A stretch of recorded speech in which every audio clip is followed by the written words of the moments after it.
ইসরায়েলের হামলায় অত্যন্ত গুরুত্বপূর্ণ সামরিক ব্যক্তিত্ব ও পরমাণু বিজ্ঞানীদের হারিয়েছে ইরান।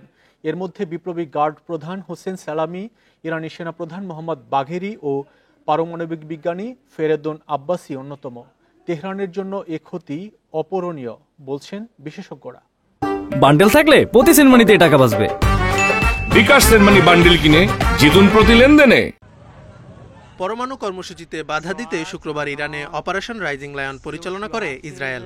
পরমাণু ও সামরিক স্থাপনায় লক্ষ্য করে চালানো ইসরায়েলি হামলায় গুরুত্বপূর্ণ ব্যক্তিদের হারিয়েছে তেহরান। নিহতদের মধ্যে অন্যতম ইরানের বিপ্লবী গার্ড আইআরজিসির প্রধান হোসেন সালামি।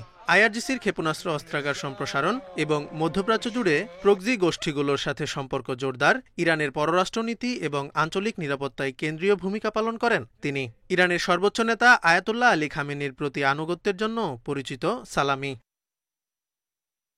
এছাড়া প্রাণ হারিয়েছেন ইরানি সেনাপ্রধান মোহাম্মদ বাঘেরি, অভিজ্ঞতাসম্পন্ন সামরিক গোয়েন্দা বিশেষজ্ঞ তিনি। আইআরজিসিতে যোগ দেন ১৯৮০ সালে, রাজনৈতিক ভূগোলে করেছেন পিএইচডি। এছাড়া খাতাম আল আম্বিয়া কেন্দ্রীয় সদর দপ্তরের কমান্ডার গোলাম আলী রশিদও নিহত হয়েছেন।